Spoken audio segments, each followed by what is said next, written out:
All right, good morning. I am Dante Kling-Ang, the Chairman and CEO of the Manila Times. Thank you for joining today's roundtable. We're privileged to have today several leaders of the Philippine Chamber of Commerce and Industry of the Philippines. They have graciously given us their time today to talk about their views from the regions and, of course, from the business sector. And of course, it's our effort also to get the pulse of the people now that we are transitioning from the administration of President Rodrigo Duterte to the government of President-elect Ferdinand Bongbong Marcos Jr. Ladies and gentlemen, good morning to all of you, and thank you once again for joining us. Our guests today, if I can introduce them, include Ms. Sara Deloraya-Mateo. She's the regional governor for the central sector. She is chairperson and president emeritus of the Philippine Chamber of Commerce and Industry in Quezon City and past president of the Philippine Association of Legitimate Service Contractor, PALSCON, and the president and CEO, SPD Jobs Incorporated. Good morning, ma'am. Yes, good morning. Thank you. Nice to have you. Our next guest also is Ms. Gigi Gamboa Simbulan, Area Vice President of PCCI North. She is a graduate of MBA from the University of the Philippines and is Executive Vice President and CFO of RG Simbulan and Partners Corporation. Good morning po. Share? Okay. Dr. Arvin Belarmino, Regional Governor for Region 3. He is a Doctor of Veterinary Medicine from UP. He is also Chairman of the Board at the Belgro Agro-Industrial Development Corporation. He is a poultry farmer and markets in Tarlac, Pangasinan, Nueva Ecija, and La Union. Good morning, Doctor. Good morning, Dante. Thank you. Next is Mr. Romeo B, Regional Governor for Region 4A, a very important region in the Philippines economic-wise. He is currently a member of the Board of Trustees of the Friends of the Seven Lakes Foundation, Chairman of the Advisory Council of San Pablo City Police Station, Board of Regents of the Pamantasan and Luzon and San Pablo, Vice President for Apostolate of the Cathedral of St. Paul, the First Hermit, and member of the Board of Directors of San Pablo City Red Cross. Good morning, sir. Good morning, sir. Good morning to all. Thank you for joining us. Also, Mr. Franklin Carbon, Area Vice President for PCCI Visayas. He is a CPA, and he is currently the Director of the Energy and Power Committee and the Area Vice President for Visayas of the PCCI. He is CEO of the Metro Bacolod Chamber of Commerce and Industry, and in the private sector, he represents the province of Negros Occidental to Region 6 in the Region 6 Economic Development Council. Good morning, sir. Next is Attorney Jobert Penaflorida. He is a CPA. He's currently the Regional Governor for Region 6 of the Philippine Chamber of Commerce and Industry. He is past president of the Iloilo Festivals Foundation, Inc., and CEO of the Fiesta Favorite Souvenir. He's also co-chair of the NEDA Regional Development Council Administration Committee. And my friend, next one, Arturo Milan. I knew him from the Davao Chamber. He is, of course, a CPA also, and he worked in several companies, large companies since 1998, such as the Union Cement Corporation, Holcim Philippines, Inc., Davao Light and Power, the Cotabato Light and Power, Aboitiz Power Corporation. Currently, he is the advisor for the Mindanao of Aboitiz Equity Ventures, Inc., after he retired from the Davao Light. As CEO in 2017, in the chamber, he's the official representative of the Aboitiz Power Corp and the Headcore Inc. Corporation. He's also president of Our Lady of Victory Training Center, a center for rehab and training of indigent physically challenged children. He serves as the head of the partnership management group of Kawat Kalinga, as director of the Philippine Red Cross and Davao Chamber. Good morning, Art. Good morning. Nice to see you. And last but not least, Mr. Abdul Rashid Macala, currently VP of the Bangsamoro Business Council. He's a representative for the business sector of the Regional Peace and Order Council, and he's also president-elect of the Bangon Marawi Chamber of Commerce and Industry. Good morning, sir. Morning. All right. So maybe we'll just make this as relaxed as possible. As I said earlier, we are, of course, in a transition from the Duterte government to the government of President-elect Marcos. This is our way of getting the pulse of the people. So maybe if we can ask you, maybe to begin with, what you think of the President Duterte's administration, and maybe what are some of the programs that was started during his term that the next government of Bongbong Marcos should seriously consider carrying forward. Should we start with ladies first? I see Ms. Simbulan. Do you want to kick us off? Yes, sir. Good morning. Good morning again, Mr. Dante. At sasabihin ko lang po, sana wag niyo kami pahirapan. No. That's a joke. That's a joke. You're a very kind-hearted person. But anyway, on your question, I think the drag on war should continue because it was during Duterte's administration that we discover how massive the problems are, that even our neighbors are using drugs, their children, etc., whole families. So I think this has been one of the accomplishment of the administration of President Duterte. So yun po ang unang para po sa ating mga kabataan. Thank you. Okay. Ms. Mateo?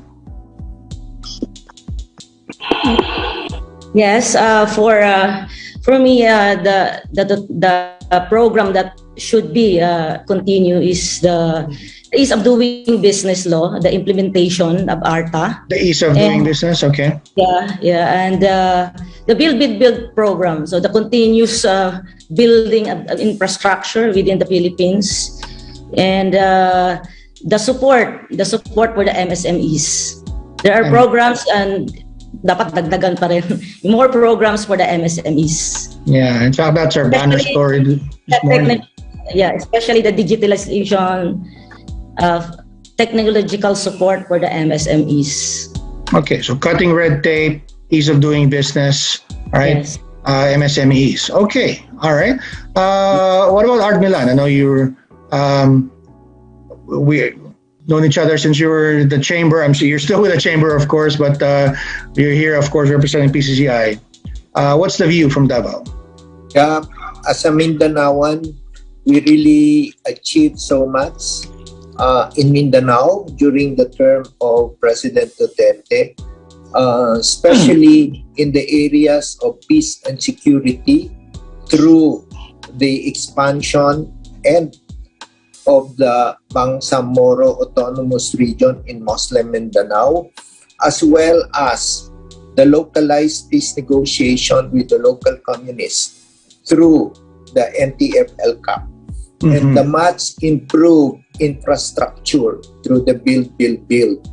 No period in the past that we have achieved this.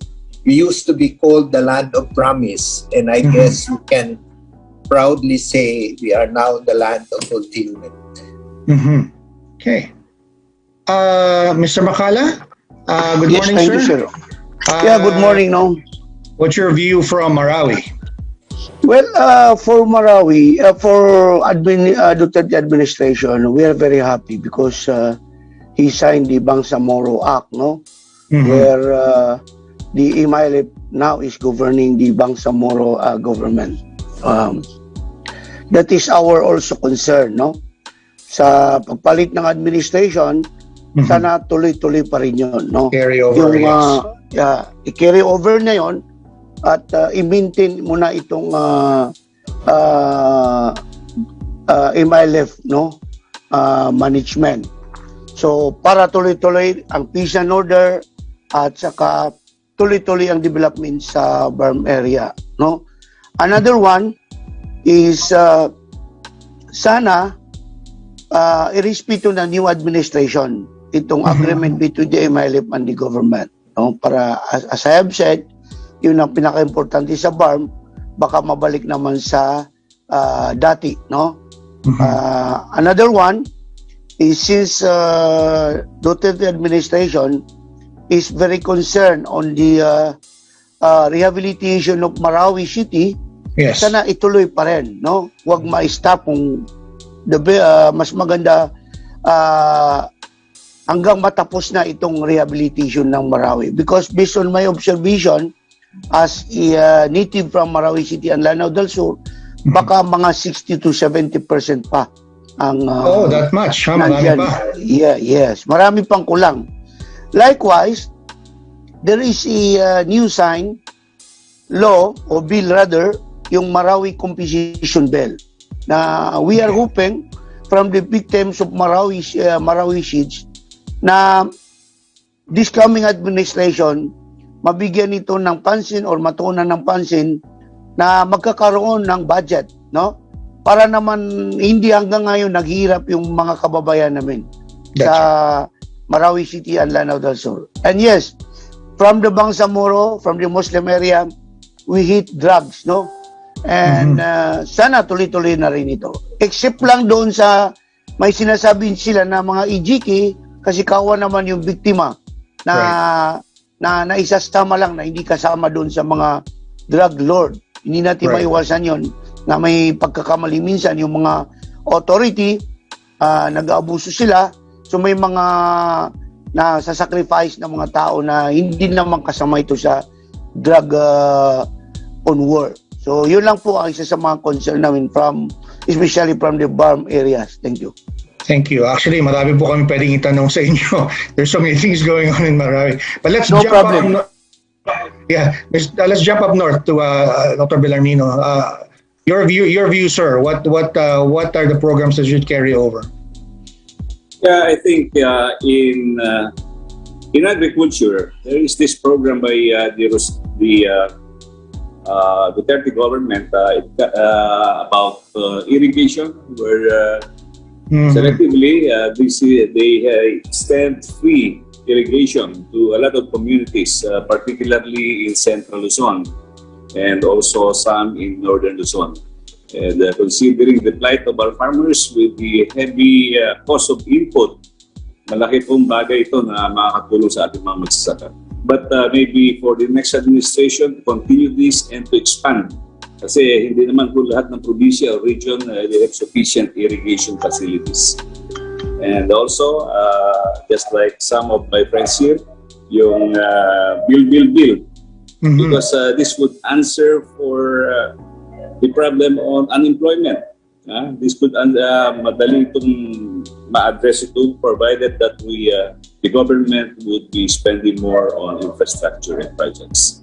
And also in the north, I think the armed forces of the Philippines have gained substantial success in the peace and order drive, and this should be continued. Thank you. Okay.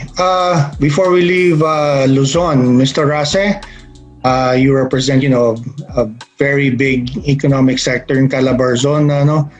Your view, sir. What should carry over? You're on mute, sir. Naka-mute po kayo. Good morning, Mr. Good morning. During the Duterte administration, CALABARZON actually benefits from all the projects, especially the extension of the South Luzon Expressway down up to Lucena and Quezon, and some of the development of Calax from Expressway to Santa Rosa to Cavite, that help us also survive the economic downturn during the pandemic. So that is a very good project, and it's still ongoing. And I heard that from Lucena it will extend further to Matnog. So the deliveries of products to and from Metro Manila will be shortened by a very good number of hours that deliver at a good business as well. And aside from that, the tourism all over CALABARZON We just want to maintain it, hoping that it will be we will be having a common tourism promotion all over Calabarzon, considering that we have a lot of influx of tourism here in Calabarzon, and as well as the development of MSME here in our area. We have a very active 11 active chambers in my region. So all of us, most of them were MSME. So with the help of Department of Trade and Industry during the administration of Mr. Duterte and Mr. Ramon Lopez, we also survived the pandemic. Thank you very much. Thank you, sir. Let's go to Bacolod, Mr. Carbon. Bacolod's very exciting these days, and lots of development going on. Of course, I think you have a new mayor also in Bacolod City. Your view, sir, what should carry over? What should be the priority in carrying over programs to the next government? Good morning, everyone. First of all, I would like to say that in the financial and economic side, we did very well during Duterte's administration. Oh, good. Good to hear. However, we did very poorly in our power development and our modernization of our agri-fishery sector. Those are two things really that the next administration should take note. And I think we should pursue the implementation of this Public Service Act, this Foreign Investment Act, this Retail Trade, and this reform on Agrarian Reform Act. We were lagging behind in foreign investments. That's why we cannot create a lot of jobs here. So I think this laws, Public Service Act, Foreign Investment Act, we have the national government and the Congress, if we take a look at this, develop the good IIR so that we could. And also we have to revisit our IPIRA law, no? So it's supposed to give us reliable power and competitive, but it's an elusive dream after 20 years. Through also to our agri and fisheries, no? It's contributing less than 10% of our GDP, no? Quite a little bit, worrisome. So that's it. That's how we look at it from where we sit here in the Visayas. Thank you, sir. Attorney Florida? Mayong aga. Mayong aga, sir. Insofar as Region 6 is concerned, I think what we would like to see, and this is also re-echoing the sentiment of the other officers of PCCI, is that we'd like to see the next administration sustaining the gains of the Department of Trade and Industry. Now, I think there has been a very stable hand insofar as DTI is concerned under the leadership of Secretary Mon Lopez. And we have seen how efforts were made to really support and develop our micro and small medium enterprises, the MSMEs. We're always saying they comprise more than 95% of our economy. Let's walk the talk. And I think that's what the administration of President Duterte under the leadership of Mon Lopez at DTI was able to show. Now, the kind of support that the MSMEs in the regional level, we see training programs, we see marketing programs, we see even packaging programs being put into place. And this has helped significantly our MSMEs. And not only in that sense, but also in the sense of financing. I would like to see the new administration continuing the efforts being given to MSMEs, especially by the SB, or the Small Business Corporation. At the height of the pandemic, the SB Corporation, and it has collaborated with PCCI as well, has extended loans, very reasonable loans to our members, even giving moratorium of 1 year and 2 years for those in the tourism industry. And I think that has helped us get back to our feet. But more has to be done, because now with the rising fuel prices, with higher inflation, conjunction with the higher wages that are being now implemented in the regions, we need more support for our MSMEs to recover together. And to add to that is a second point, another good point that the Duterte administration under the leadership of then Secretary Simatu and then Secretary Berna Puyat has done in Boracay is its rehabilitation. It's a bitter pill that we all have to swallow in Region 6, considering that we have to close the island for 6 months. And a few months thereafter, we close it for 2 years because of the pandemic. But if you go back to Boracay today, you could see the difference in terms of the quality of life for the island in itself. So I'd like to see that being duplicated and sustained in other key tourism destinations, because tourism is a key to recover faster as we approach into the next normal. Thank you, sir. Thank you. Yeah, we've touched on a number of different things. You know, I'm having difficulty picking out where we should start. But Mr. Attorney Penaflorida, you mentioned SMEs and, you know, access to capital. That's, of course, is a very important thing.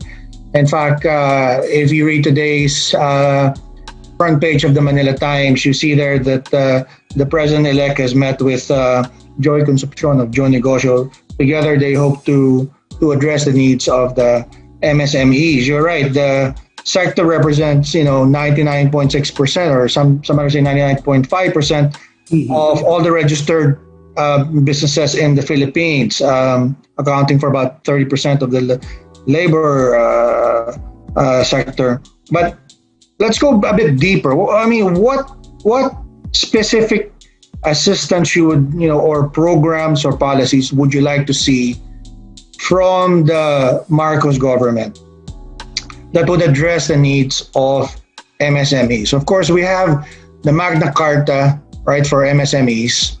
The problem with the Magna Carta is compliance. Of course, is when it comes to access to capital. The banks, as you know, are mandated to give out, I think, about 10% or 8% of their total loanable funds. But they don't do that. In fact, I think in 2018, 2019, they gave out something like 4 billion in loans to MSMEs. But if they actually comply with the Magna Carta, that figure could have doubled.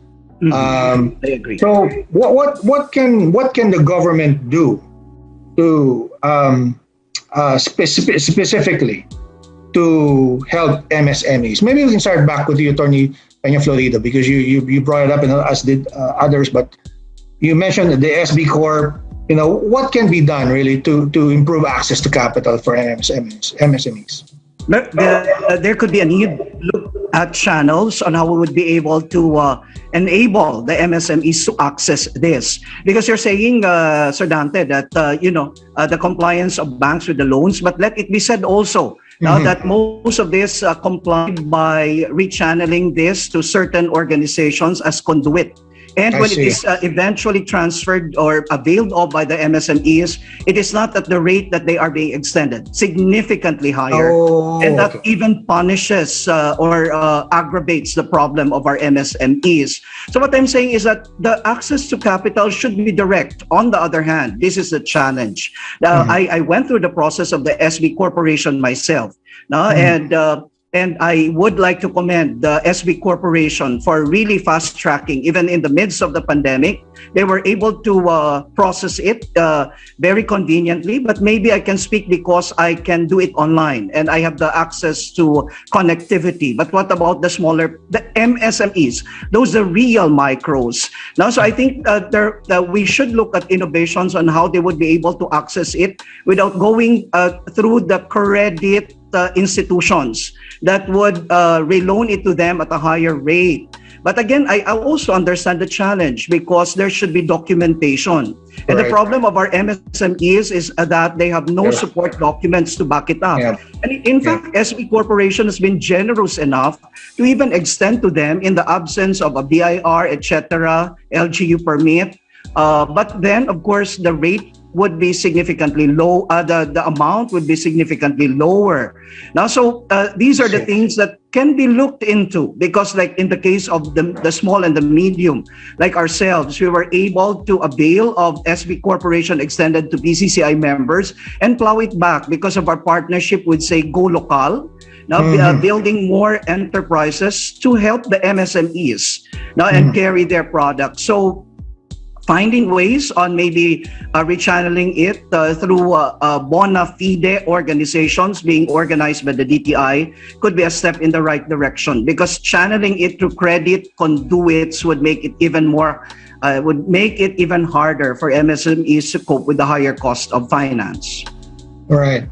Art Milan, you have your hand up. You want to weigh in on this? Yeah, it's nice to hear that SB Corp has been extending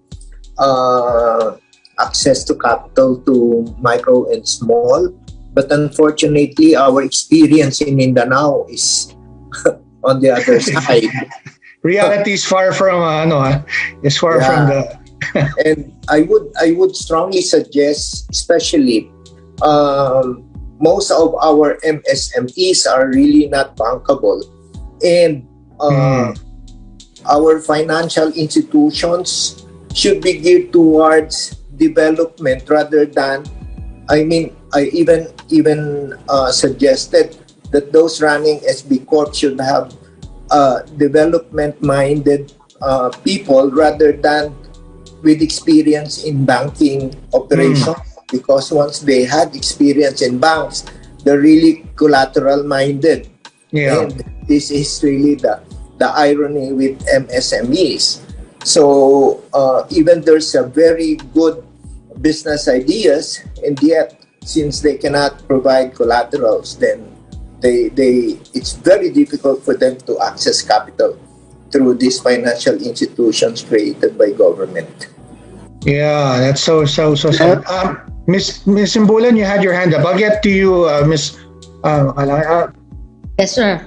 Go ahead. Yes, sir. While we are on access to credit, I believe that the farmers and the fishers and those in agriculture should be given greater access to credit and financing, no? Because I would say they're really the micro.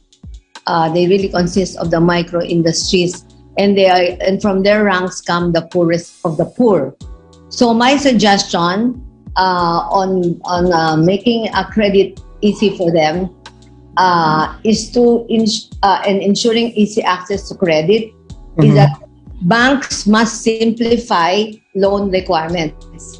And this should be particular with the Land Bank of the Philippines and the Development Bank of the Philippines.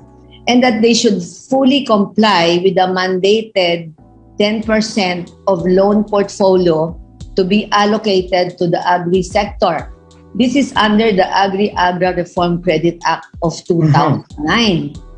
At sinabi nyo nga po of this requirement, talaga pong hindi po nagagawa ito. Banks would rather pay the penalty for not complying on this instead of giving it to the farmers. Why? Because they find agriculture too risky and as you said, not bankable, no?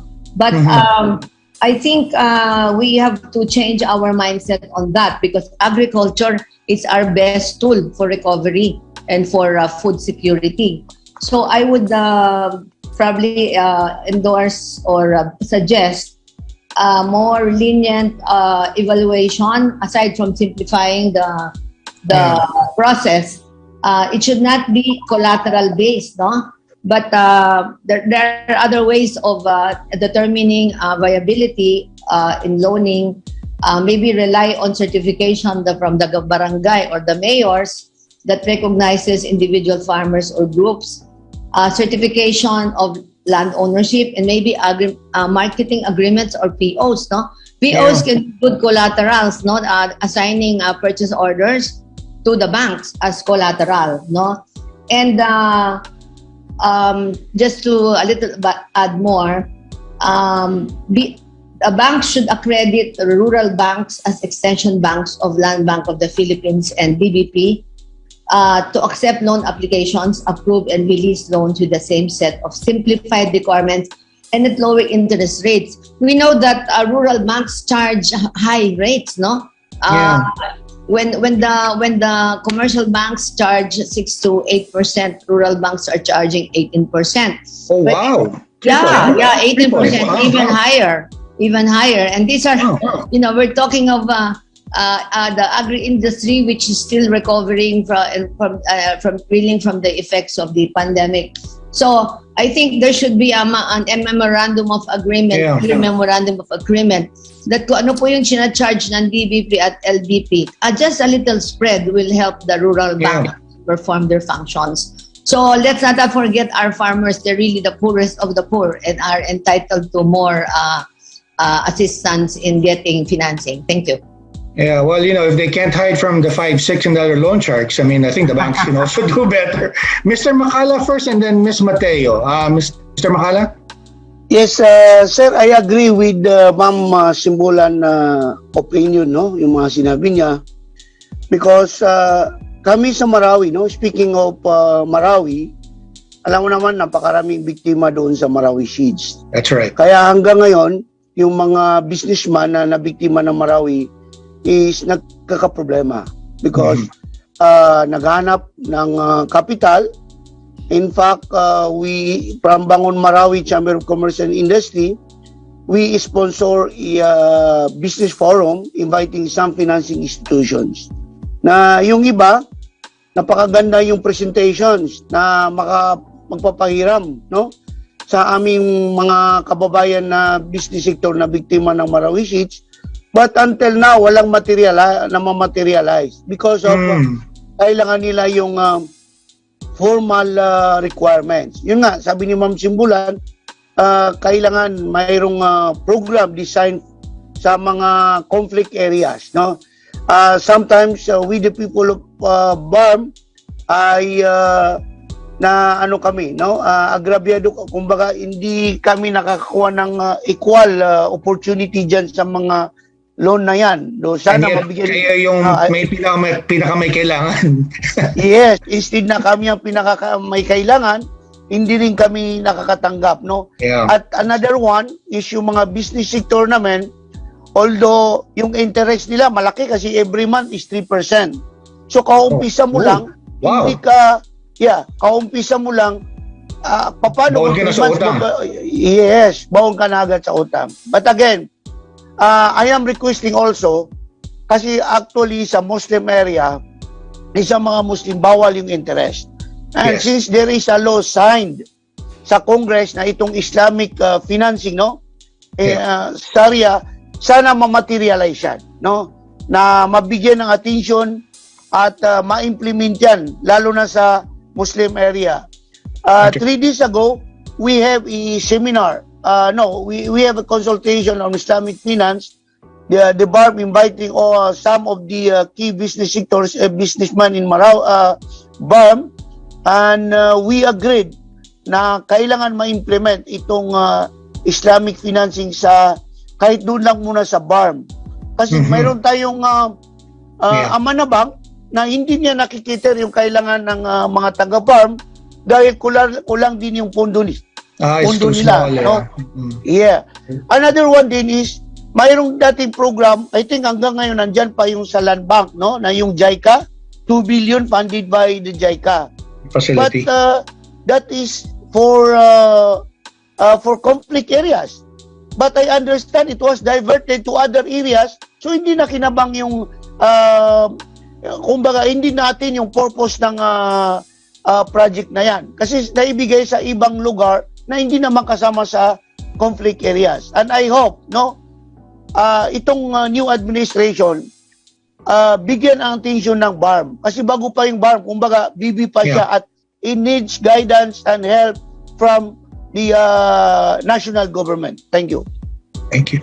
Ms. Mateo is next, but I was wondering if you can also talk about red tape, because you earlier said ARTA is important, right? Ease of doing business, but your views on access to capital, and then maybe if you can add on those other comments you made earlier.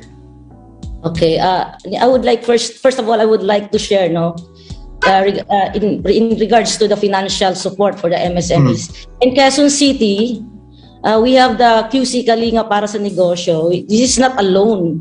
The local government of Quezon City provided, but nagbigay silang 700 million pesos, no? For this program aims to boost the local economy of Quezon City by providing financial assistance to registered small enterprises and girls towards helping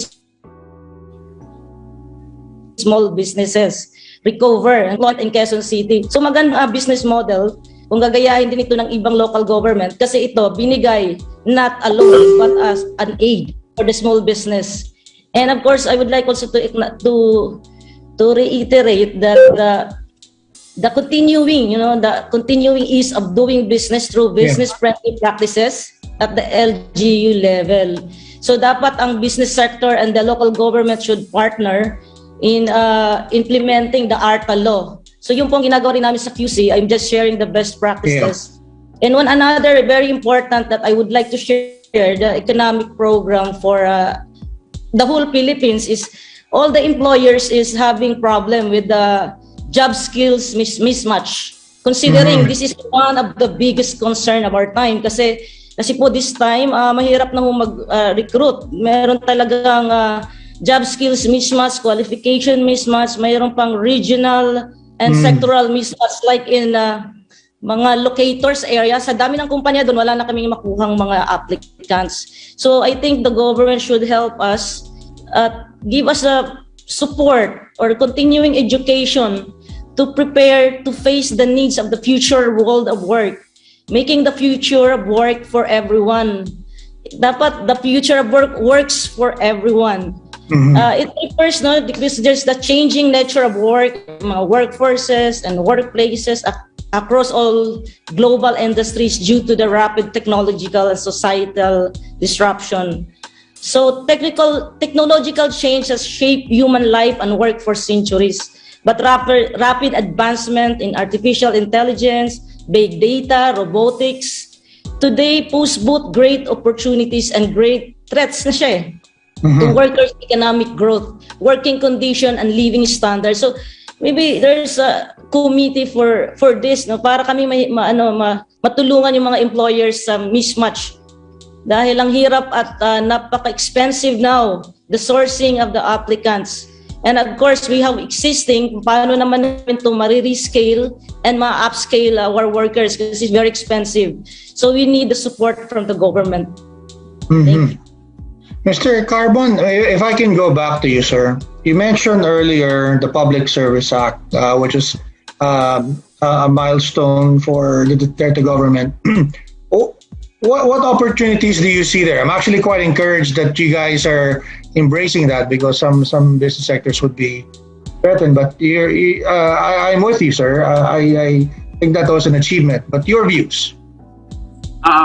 Before we discuss the Public Service Act, yes, sir. I would like to, especially on the agricultural and fisheries. I think it's about time we think of agro-industrial estate or agro-industrial development model. The smaller ones, we can go on co-op, subsidies, etc., small loan, more business loans. No, we can go to the bottom 10% or 5%. Right. But the whole agricultural and fisheries sector, we have to move now into agro-industrial. Meaning scale. You can study the sugar industry modernization or development model. We don't have to go to Thailand or wherever, no? If you want capital formation, you have to grow big, you have to industrialize. You want technology transfer, you have to industrialize. You want market penetration, you have to grow big. So, you know, it's a big dream. For the last maybe 50 years, we're trying to develop our poorest sector, which is agri-fisheries, by doing co-op, subsidies. And no, we cannot continue doing that. We have to move. And APMA has to be revisited because we can use this tool. And of course, the right funding for APMA. You cannot continue doing this. Believe me, no? Wala. I agree with you. We have to grow agro-industrial. the sugar industry model is a good one. No, complete Okay. from farm to logistics to financing, The to whole marketing, value chain, yeah. Until the carplo destroyed our plantation. So it's a plantation, crop, and they wanna slice it into 1, 2, 3, 4. You cannot. Now we're trying to bring it back together to a 500 to 1,000 per hectare plantation. That's the only way we can mechanize. There's no more labor, no, Yeah. and we can do a lot of research, technology transfer, and everything, and market formation and market penetration. That's the only way. We can do it with rice. We can do it with tobacco. We can do it with coconut. I don't know why I keep on subsidizing this. Yeah. There's so much That's my potential, take on agri-fisheries, which is the poorest, as you said, mentioned, sector of our economy, contributing less than 10% now, and dropping pa. Yeah, and yet No? 40% of the population is in the rural sector, rural area, and it's contributing, as you said, a very small, 9-something, barely 10% to GDP. Yeah. Not anymore, sir. It's Mm. now in the urban areas because there's no food, there's no job there. It's There's no getting food, hungry. yeah. There's no Yeah. moving, to the urban area to find jobs. You can see them in the shorelines, in the river banks, all over Yeah. there. Yeah. You want to see the poor? Go to the urban areas. That's where. That's why it's a lot of social costs building, the housing for them. Billions of pesos, huh? Oh, Yeah. it's creating job, but it costs a lot of money for our LGUs to build housing Yeah. for them, give them jobs, etc. I Okay. think we have to, from just a hunter, we have to move to industrialization. We've been industrialized for almost 50 years, and we should be talking digitalization now, but we Yeah. haven't moved yet. Yeah. So I think we should, before we go into that public service act. Yeah, the public service act. We just, the public services, we just modernize our, telecommunication, power generation, shipping Utilities. industry, which we need. This is highly capital intensive industry. Billions of pesos right now and everything. We need technology transfer, capital formation, and everything to all do that. Locally, I'm in this shipping industry for a long, long time, and also land. Boy, where they haven't moved, compared to the because it's very intensive and highly regulated. Before Mr. Introduced the regulation and rules and rates, wala pa, cartel pa kami. If you have the franchise, but after Mr. Ramos, deregulated slowly, it's but still wala. We lack technology, we lack good ships, we lack capital and everything. But with this Public Service Act, I think we can move faster. Capital, technology, and job generation. That's what we need now, no? Okay. We don't have money, we don't have the right technology, and we have to create a lot of jobs. Okay. I think we have to pursue that vigorously, no? Okay. The public sector should really pursue this, and it will be properly implemented with the right IIR. Thank you very much, sir. Thank you, Mr. Kawan. Art Milan, you have your hand up. You want to weigh in? You're on mute, Art. Sorry. There you go. On the agri, I guess we need to revisit the agrarian reform law because it really, we cannot attain scale if we continue to do this. Yeah, so And scale is very important talaga. Yeah, and productivity suffers a lot. And also another aspect, especially in Mindanao, we need to revisit also the ancestral domain law or the IPRA law because 40% of the land in Mindanao are under ancestral domain and it's just lying idle. It's so unfortunate to see we have vast lands of land in Mindanao but remain unproductive. There's no plants there and just remain and nobody knows how to use this. So that's my take on agri. On the Public Service Act, also we've been trying to really lobby strongly against the cabotage law for so long already. Yeah, it's been passed since 2016 pa, I think, yeah? No, as early as even before 2000. Even before, wow. we've been fighting because it's so expensive to ship commodities from Mindanao to Metro Manila than to ship crops from Mindanao to Singapore to Malaysia. It's a lot cheaper going there, but it's so expensive for our products to reach Manila because of this. So it's really a very welcome move on the passing of the Public Service Act, and we are closely monitoring the preparation of the IRR because, as they say, the devil is in the details. The details, yeah. So I hope that it will really serve the purpose of passing this Public Service Act. I know there was a lot of expectations really from the passage of the cabotage law, but as you said, things are pretty much the same still. I have on my list Dr. Belarmino and then Ms. Simbulan, then Attorney Penaflorida. Dr. Belarmino, you first. Yeah. Sir, may I take the liberty to discuss to you the industry where I belong? That is in agriculture, livestock, and poultry. Yes, you're the expert. As you know, in Central Luzon, is we're number one in broiler meat production, and we're number two in pig production. So you can see that the past 2 or 3 years, these sub-industries in agriculture suffered a lot because of the ASF, African swine fever, and also the bird flu in chicken. So now we are, maybe I could safely assume that most of our requirement now are the imported ones. The very culprit that we have this ASF. Kaya tayo ngayon ay hirap na hirap. You see, our price of pork and also chicken is unprecedentedly high. Yeah? So that's why this is one area wherein the government should really look into, because we cannot afford to be import dependent, especially if we are depleted with foreign currency reserves. Right. So also we have a problem in the high cost of inputs, particularly in feeds. It's industry about 60 to 70% of the cost is in feeds. That we can see now the problem that was the result of the Russia and the Ukraine war, where these grains that we're supposed to buy for our pigs and chicken do not reach our shores. Kaya ito ang problema natin. That's why we have a very high production cost. And mind you, even in our business, in the layer business, about those in the medium and the small or backyard, they have closed shops.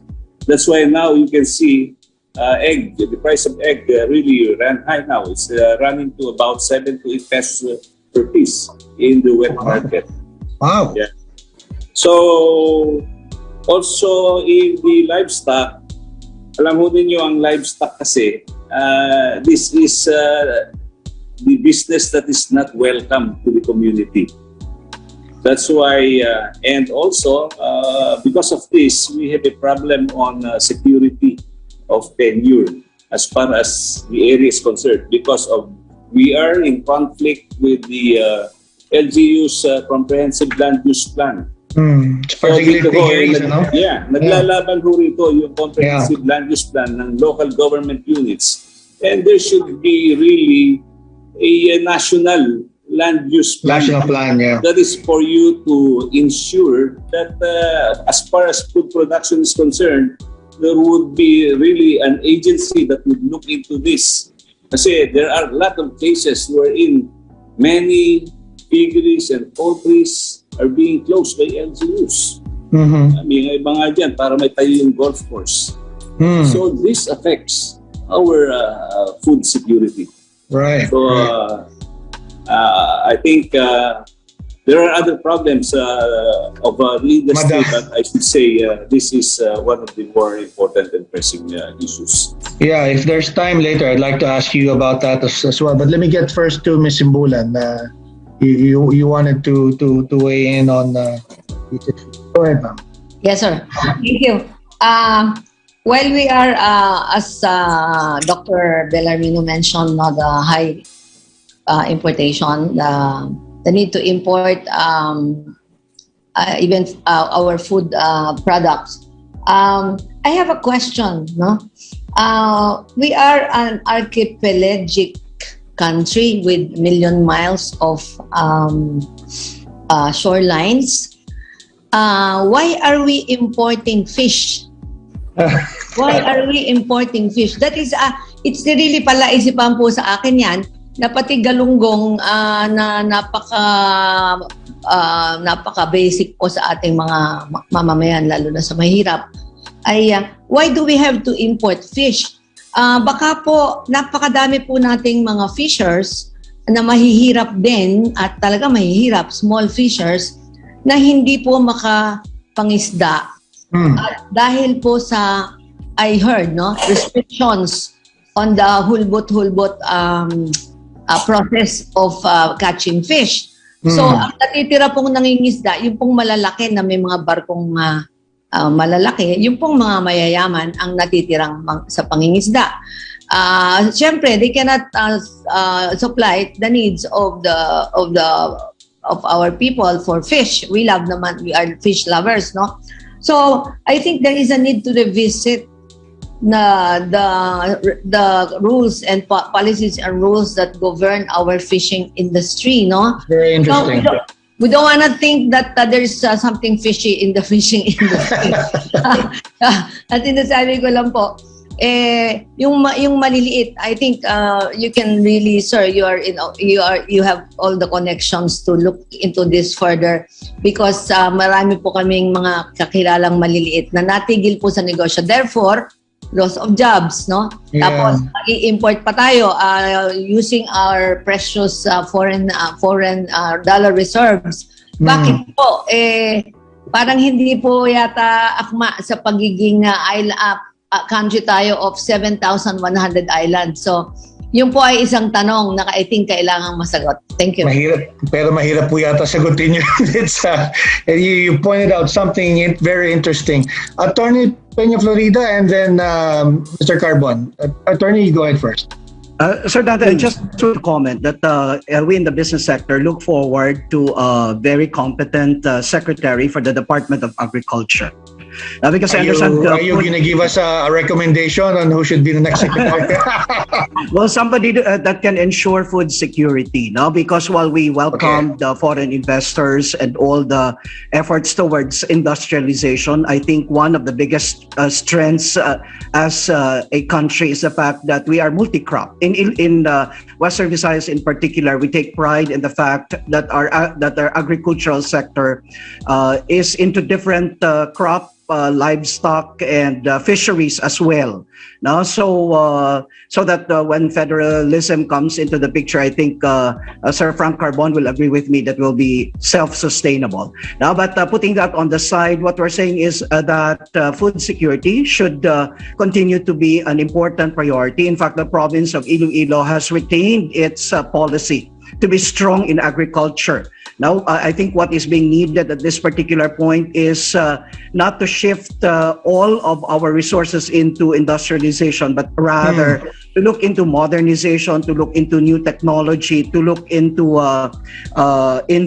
irrigation, which is very important for us in Western Visayas, access to market, logistics, and profitability. Because I think it boils down to why are our fishermen no longer going into out in the ocean to fish, no, aside from the restrictions. And why are our farmers no longer planting rice and instead converting them into subdivisions left and right? Now, so again, I will add that to the wish list of Ma'am Simbulan earlier that Manila Times can look into. Thank you, sir. Sige po. Mr. Carbon? Okay. I would like to discuss further that problem, or the question of Gigi, why are we importing, Why are we importing fish? Okay. We have a lot of good laws protecting our Blue Ocean, the largest food production area. It's 10 times, I don't know, maybe more than the land area. Yes. And we have good laws. Number one is the Solid Waste Act, the Clean Water Act. We have that 7-kilometer, the big trawler cannot enter the municipal waters. Municipal waters, yeah. And we have also laws on that catching gears that will not destroy our fishing grounds and etc. I'm involved in the. I know this because I'm involved in the crab meat industry in Negros, the blue swimming crab. And for the last, you can check this with VPAR, for the last 10, 15 years, our catch is dwindling to almost 50%. Oh, wow. Yes. And we cannot enter the European market because we're not compliant to the laws. We're making our seas our garbage dumps. And our export to US is naka-red flag, meaning it cannot be priced lower because of the quality of our crabs. I think the problem is the implementation.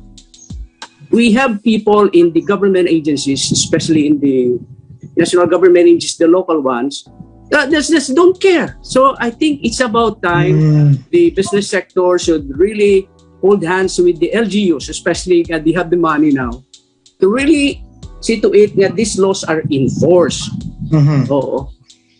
Soon, all our fish and rice and vegetables will be imported. Terrible. We're going into that. We've been seeing that for the last 50 years, from Mr. Marcos, 72 up to 22 to 30. That's 50 years. Declining. That's what we're going. Declining, etc. Declining our agri-produce, and our importation of food is increasing. Inversely proportional. We will not do something about it.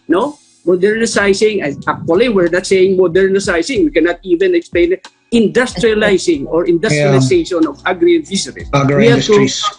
Agro-industry, we have to industrialize this. And these laws must be, these are very good laws. But nobody cares about it. Now it's about time the LGUs really have to hold hands with the LGUs and enforce these laws. If the government agencies don't mind this, the LGUs, we have to post them to one. That's where we are now, sir. That's sad. Mr. Rase, maybe I can go back to you because they talked about this land use and this competition between the needs of agriculture, and of course in CALABARZON there's a lot of housing developments, and I see from where I live, many of the former farmlands are now thriving subdivisions and even industrial estates. So what are your views there? I mean, how can we balance it? I mean, because you are, I think, a prime example here. I mean, your region represents a prime example here. Actually, the large industries catered. Some of the large industry cater in the part of CALABARZON is Laguna, part of Cavite, some of the economic zone. Yes, economic zone, industrial site will be putting in. But further going to south, to Quezon, there is still a MSME. Yeah. So but the problem is it's not yet a balance, for from MSME to going to the large industry is very hard. We cannot balance the economic scale here in our area. Going back to MSME, I would like just to add from Mrs. Simbulan that some of the activities should be pursued again, like the trainings, the SME Roving Academy from the and the loans. Speaking of loans from the SB Corporation, how can some of the private sectors like the private financing institution can be able to give loans without collateral?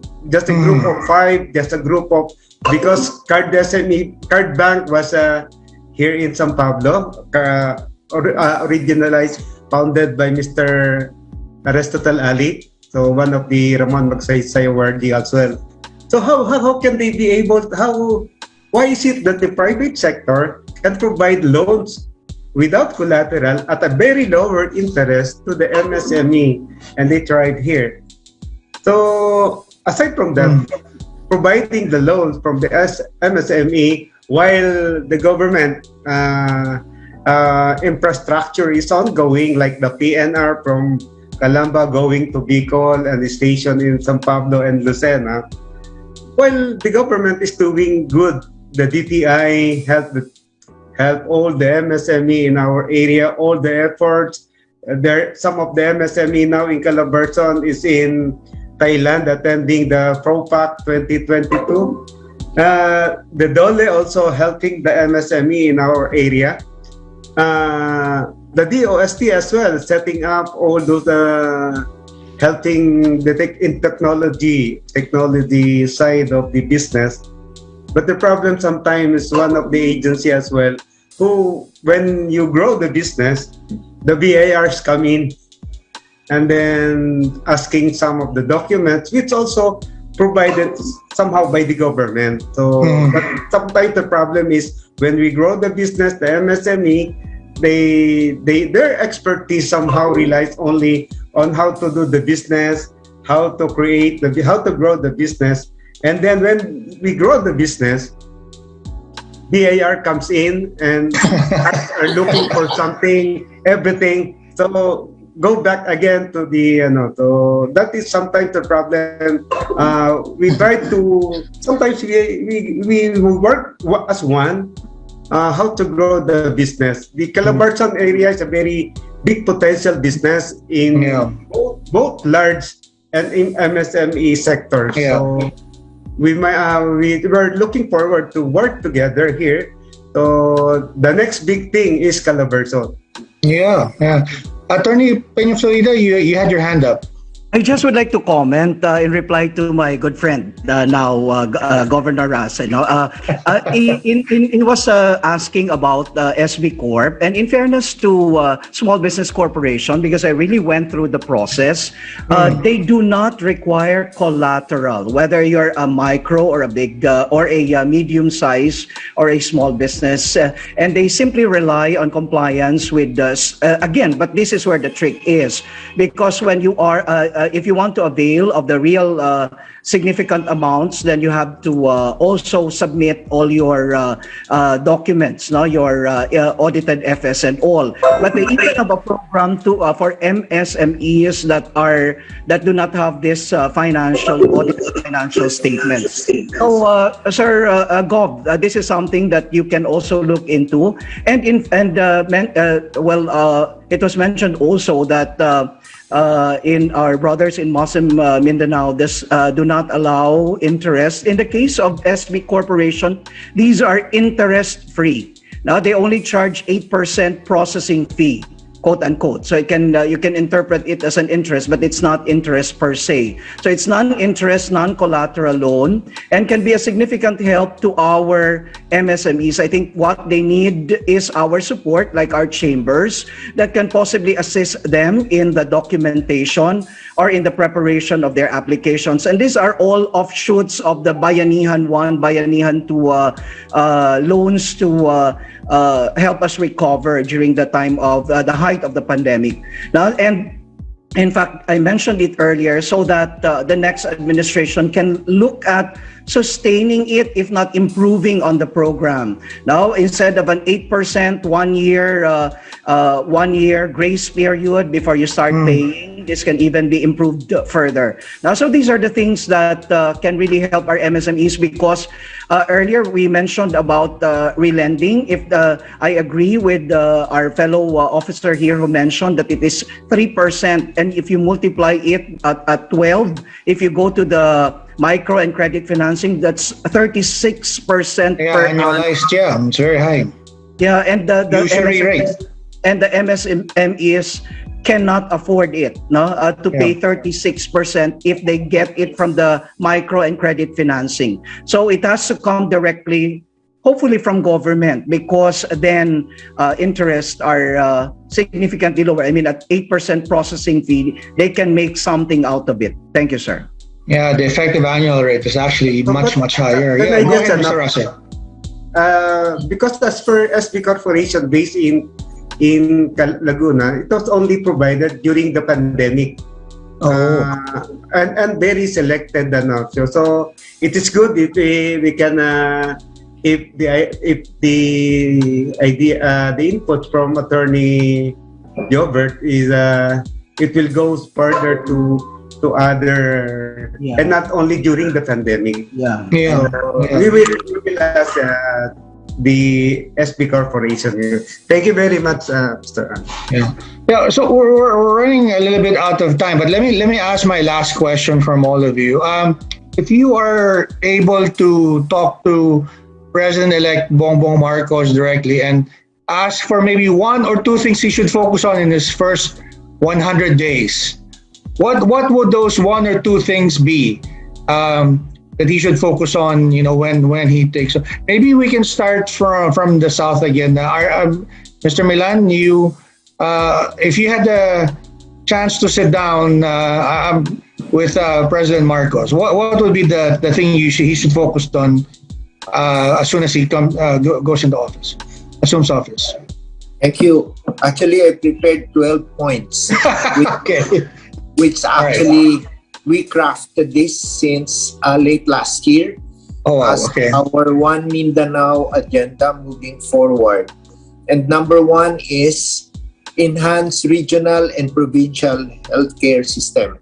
The pandemic taught us that we are not ready to handle this kind of magnitude. Number two is sustain the current peace and security program with BARMM and the continuation of NTF-LCAC.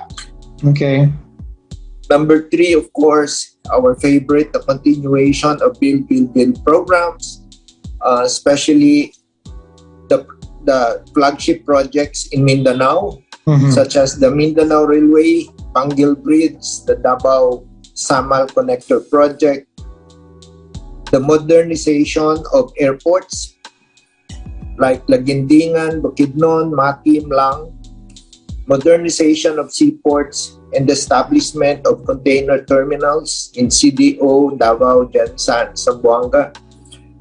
Continue the Marawi Rehabilitation Project, as mentioned earlier. Number four, digitalization of government processes and implement strictly the ease of doing business and paying taxes. Five, smart agriculture and review the ancestral domain law and the agrarian reform law. Six, improve transportation logistics in the island. Seven, revisit the electric cooperative setup and pursue sustainable water supply in Mindanao. If we go to industrialization in Mindanao, it's very difficult with an electric cooperative setup. Majority of we have 39 electric cooperatives and 34 are on grid and 5 are off grid. And most of them are financially distressed. In fact, Lasoreco and Magelco was supposed to be cut off. I guess that was on the papers because of the very high debt they have with Pisang. 8. Skills development and education system aim to contribute to economic development of the country, because it appears that we have a disconnect, that it's not contributing positively to our economic growth. Number 9, promote manufacturing sector in Mindanao, work on the revival of the paper and cotton industries, and establish an integrated steel mill in Mindanao. We are rich in mineral ore in Mindanao, and we have a lot of mining. It's getting to be very controversial, and just to put a stop or minimize the exploitation of this, we need to put more value adding by putting up an integrated steel mill and not dependent on export of mineral ore. 10. Climate change adaptation. Lessen the carbon footprints and calamity proofing of areas frequented by typhoon and natural calamities to lessen the damage and the loss of lives. 11. Include and promote Mindanao as a major tourism destination and undertake tourism-related development projects. Thanks to Secretary Cristina Prasco, and forget about Raisa Robles. Okay. And 12. Establishment of a regional science and technology parks or innovation centers so that we can contribute positively to economic development. So these are my wish lists that the Marcos administration will focus on, especially for Mindanao. Oh, I asked for 1 or 2. Art gave me 12, but very comprehensive, and thank you for that.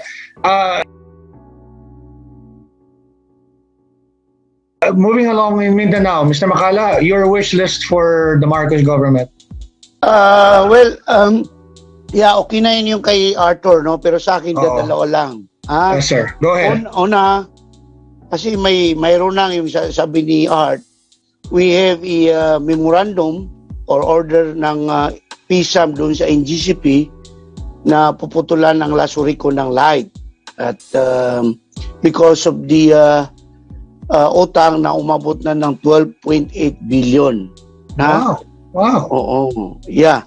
So, yun ang pinakauna. Sasabihin ko sa Pangulo na baka pwede mo pag-aralan yan. Kasi it's a very irony on our part from the people of the South, particularly Marawi City and Lanao del Sur, na kami ang mapuputulan ng ilaw na sa amin pa naman galing yung source of energy because of Lake Lanao. In fact, actually, our governor of Lanao del Sur and 2 congressmen dapat kasama ko, but because of this program, hindi ko na ito naiwan. Pumunta sila ngayon sa PSAM to negotiate anong mas magandang gawin dyan. No? Another one, pangalawa, is I have to recommend him na itong mag-appoint sila ng respective Ministry of kumbaga MP, no? Mga minister sa BARMM ay gawaan ng qualification. Hindi kahit sino-sino nang ipa-appoint dyan na wala namang qualification. With respect, dapat mayroong interview, mayroong na criteria bago sila i-appoint. Hindi palakasan system. For example, mag-appoint sila kasi nandyan sa batas. Although I am not interested, baka sabi nila, interested tayo magpa-appoint ng MP. Pag may business sector dyan, na representing the business sector, dapat yung tunay na businessman sa area ng BARMM. Hindi galing dito sa outside BARMM na sinasabi lang ay businessman, but at the end, hindi naman siya businessman, pumunta lang dun. So, paano niya matulungan yung mga business sector na hindi niya alam anong problema doon sa area mismo ng BARMM? Yun lang po, dalawa lang po. Thank you. Thank you, and good luck to you and try in rebuilding Marawi. Let's move up north. Good morning again, everyone. If given a chance to meet Mr. Marcos, we have only one request. Okay, paunti na paunti. From 12 to 2 to 1, okay? 1. We will be asking Mr. Marcos to improve our power reliability and reduce our cost of electricity. Importante talaga. You know, my friends from outside region, when I ask them, how come you're not putting your investments in the Visayas or Western Visayas? They always keep frank, you have one of the highest power costs. Well, one of the highest labor costs. Your internet service is very poor but very expensive. How do you answer that, no? Yeah. And now and then you're experiencing brownouts. You know, it costs us a lot of that. And when you ask people, my friends from outside the country, they're talking the same thing. No? send us your technology here, capital. And say, Frank, take a look at your power cost. It's always power, the most expensive. And we're the brand of capital of Asia. They say, Frank, you have to take a look at that. You know, since the enactment of the IPERA law, that was 2001, that's 20 years ago. The IPERA law supposed to solve that problem of power reliability and high cost. That's very elusive dream. Today, we still have that, no? Regular brownouts, high electricity cost. But you know, here is something. Basic. Yes, the basics. Oh, if you want more investments, if you want jobs, you want capital, you want technology transfer, market penetration outside the country, you need to improve your power, no? Or reliability and cost. But here is something I think worth looking into. You know, as of June 16, 2022, our power outlook reported by NGCP is something like this. Luzon has 13,000 plus available generating capacity, meaning at any one time, there's the plant there that will generate 13,000. The systems, meaning the need of the community is only 11,000. So there's at least 2,000, no margin or reserve. Yeah. Visayas, the same thing. Almost 3,000. We're using only 2,002. So we have around 600 to 700 reserve. Mindanao has a lot of reserve. They have 2008 generating capacity. The system demand is only 1,009. They have 900 close to 1,000. It's around 47% of the need. So they have enough. But now and then, we have run out. That's you know, the numbers not telling you the right story. That's why when I talk to one of your girls, they say, no, let's not talk about it. Let's talk the real, what's inside those numbers.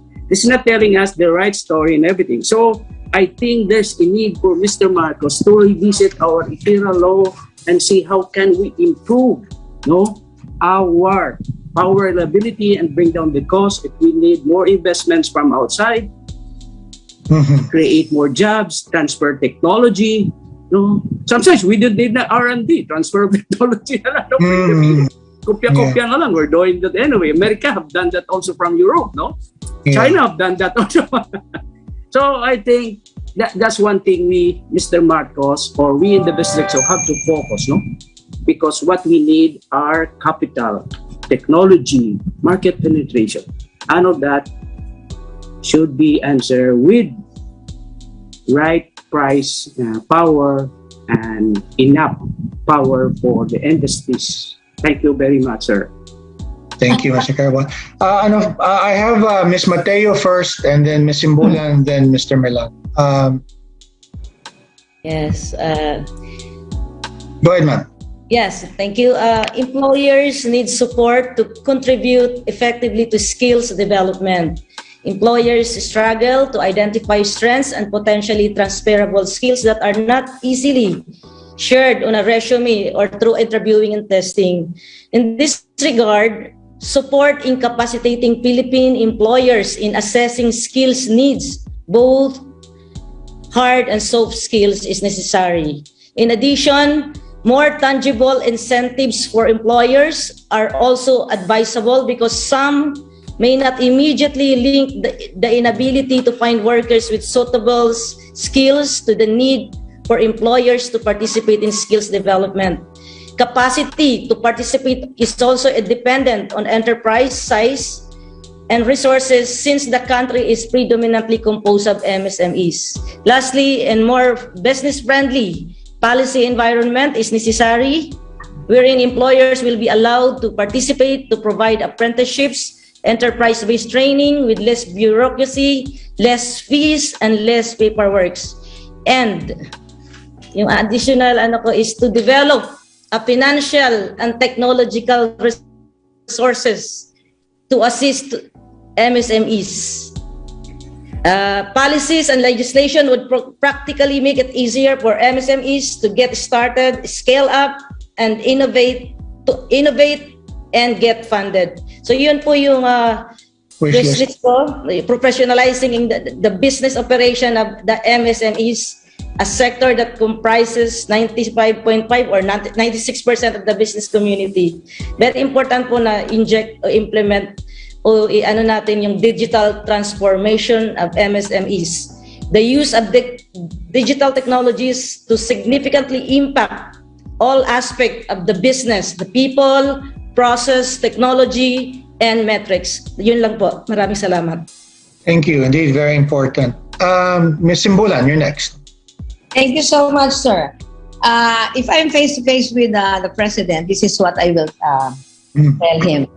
Mr. President, you are from Solid North, and I am from the North as well.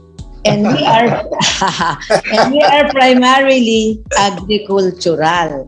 So, Mr. President, with your indulgence, I would like to focus my wish list on the agricultural sector. And these are my list of wishes. No?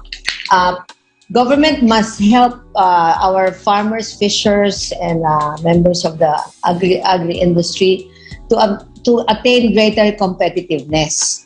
And this is, of course, increasing productivity and lowering production costs. So this will call for agricultural modernization, resource-based technology, mechanization, harnessing advances in science, etc., etc. And DOST can provide expert assistance on this matter. I am also reminded of the presence of the International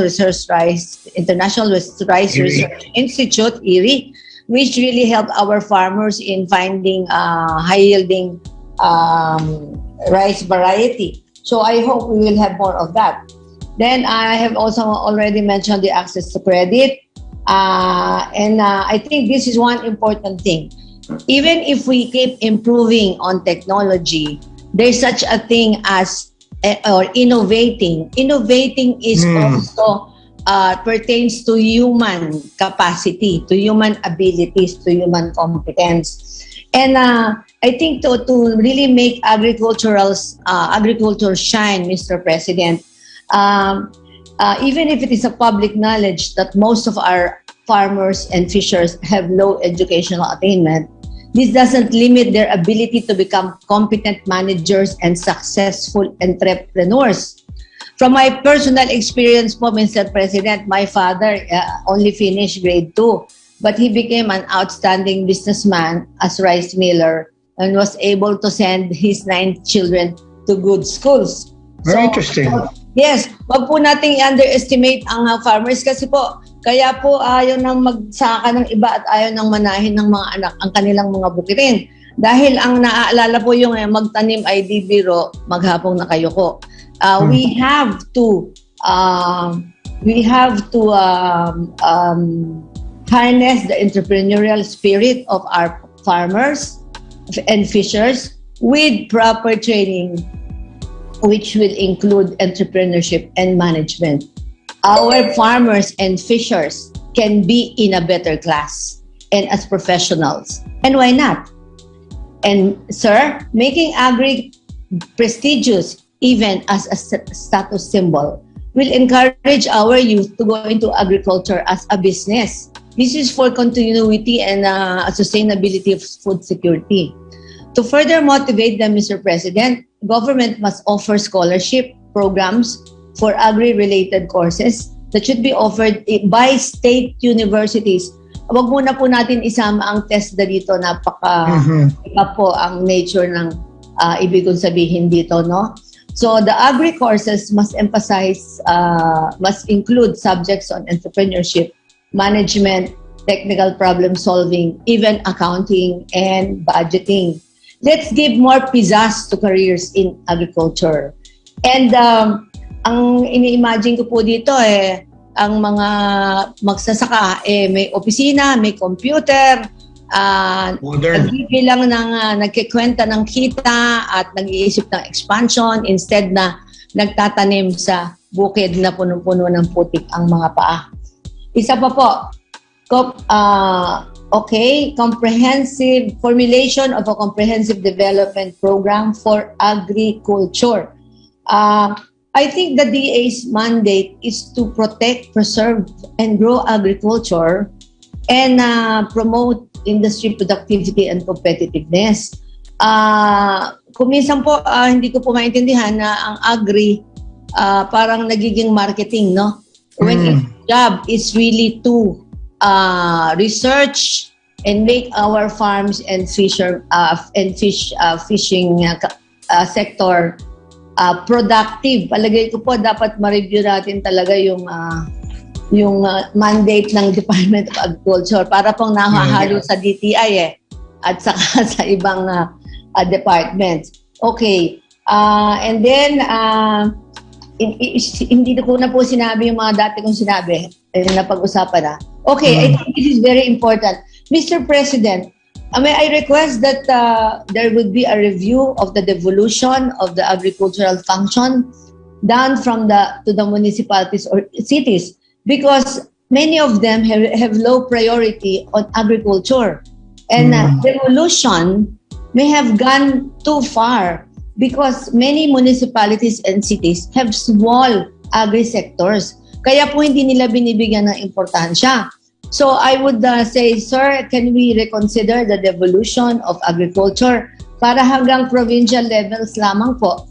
Because provinces have better ability to provide qualified agriculturists with technical and managerial skills. And then, sir, you have a question on how the LGUs can help. So let me do it quick. LGUs must encourage massive replanting in idle lands, encourage backyard planting with modes of recognition and rewards, give incentives to productive agri-land, and if possible, disincentivize unused agri-land. Okay? And then maybe we can have a professional agri co-op in every municipality. But last but not the least, Mr. President, I pray and hope that your administration can promote, your leadership can promote integrity in government from top to bottom. And that would require transparency in government transactions.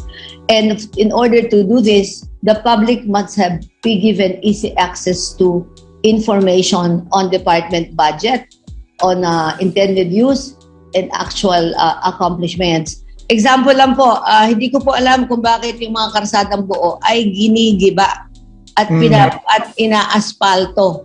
Tapos aaspaltuhin na naman. Mga buong karsada po yan, tapos aaspaltuhin. I think this is a waste of precious resources. And I think the private sector must be vanguards of misuse of funds. So Mr. President, all the best. We pray for your success and for the future of our country and for attaining good quality, the good life for our people. Thank you, Mr. President, for your time. Thank you. Thank you very much. And konti lang pala din yung list ni Ms. Simbulan. Parang si Mr. Milan, you wanted to say something before we move along? Yeah, I just wanted to, as a rejoinder doon sa issue ni Frank on power. That's why I propose to review the electric cooperative model that is very many in the Visayas and Mindanao, and I don't think it's helping in our trust to develop because in Mindanao we have about 1,000 megawatt of excess power, and yet you can see outages, brownouts in electric co-op. So because this is a problem of contracting and capacity to pay. So there's a lot of electric cooperatives whose financial position is not really good. So we need to review whether that is still the model to move forward. Because originally it was designed for rural electrification, and once an area developed into a cities, then they have a problem. Second is on skills training mismatch. It's really true, and probably because there's too much demand rather than the supply, and probably you can share some of the demand to Mindanao, where we have excess skills. We have so much supply of labor, we have less demand, and we have to learn from the experience of Vietnam. They send 300,000 abroad to study, so that when they finish, they go back to Vietnam, and that's the reason why probably they are really getting very strong in terms of their economy. Likewise, the Philippines has been sending a lot, and yet hindi lang ginagamit. Mukhang nakapark lang pagbalik kasi nai-insecure yung mga bossing nila at pinapaupo na lang sa tabi. Hindi ginagamit yung natutunan sa labas. So, yun lang siguro na we have to learn to make use of them. On access on capital for MSMEs, it's very important na magiging development-minded yung nagbibigay ng access to capital, yung mga financial institutions natin. Kasi based on our experience, yung nasa 5-6 na business, walang nababankrupt. Lumalago pa sila. So in other words, yung repayment mas maganda.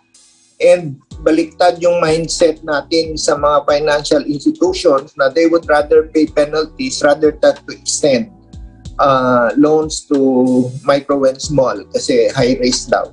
And yet yung 5-6, yung mga operators nito, lumalago yung negosyo. Okay. So yan lang po. Thank you very much, Sir Art. Let's go back to the wish list for the Marcos government. Attorney Penaflorida, let's finish off with Iloilo, and then I'll go back to Luzon.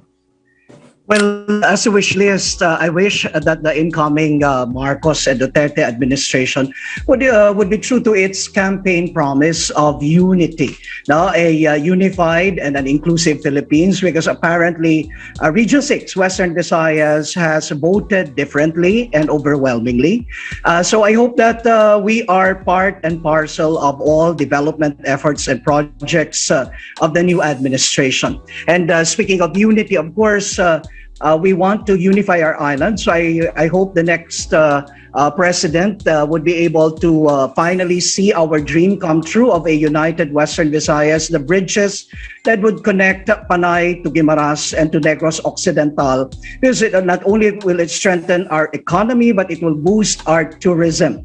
And finally, as to climate change, the Visayas, not only Western, but our neighboring Central and Eastern Visayas, we are always at the tail end of typhoons and even floods towards the end of each year. And I do not only want to see a stronger DSWD to aid us, but rather to put in place the necessary infrastructure that would duplicate the flood control project in Iloilo City to our neighboring provinces, especially Capiz, that is turned into a wetland every time there is a typhoon.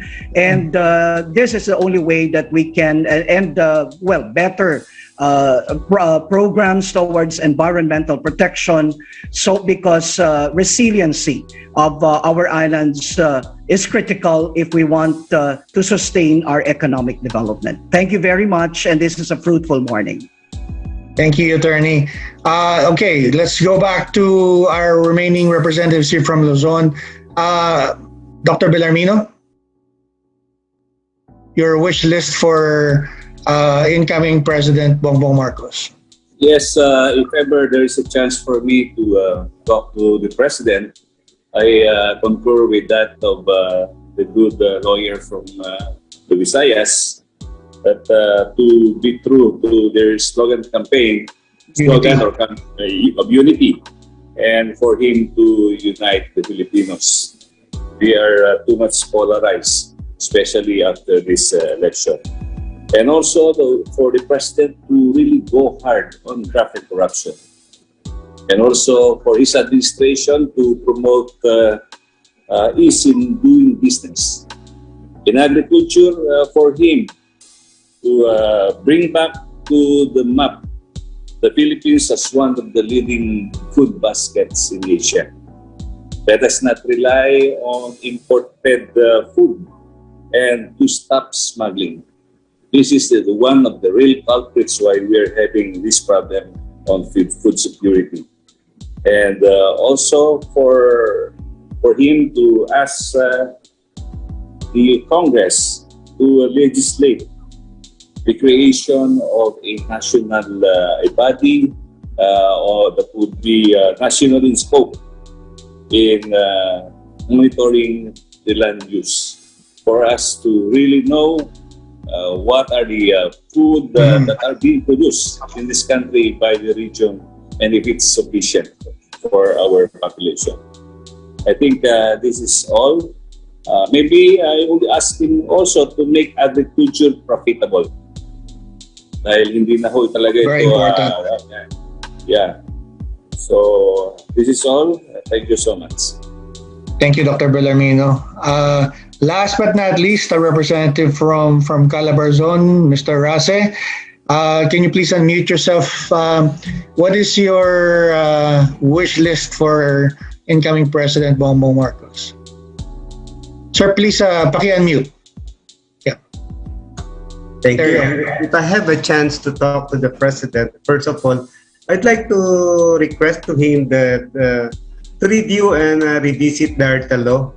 To reduce, not to eliminate. They cannot eliminate corruption that nagpapahirap sa mga negosyante, especially as MSME. Corruption is the most critical hindrance of growing the business.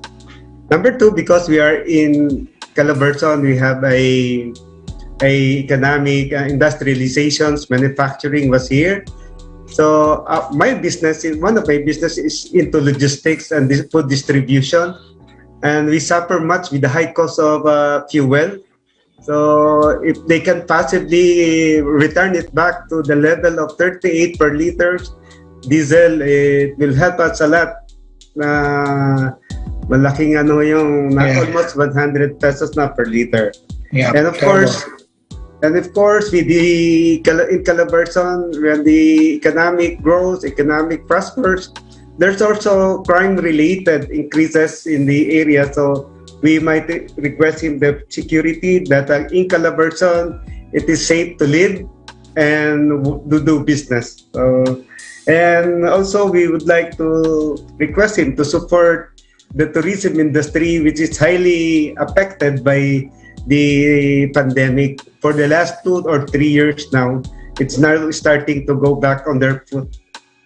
And for the local government, and as well as the Bureau of Fire, in the ease of doing business, they should cooperate with the national government, with the national to support or to support the businessman in ease of doing business, in having their businesses business permit. And when we put up our own manufacturing plant, when we put up our own warehouse and buildings, we're getting hard time to have the occupancy permit from the Bureau of Fire. So although it is already approved by the local government unit, but we cannot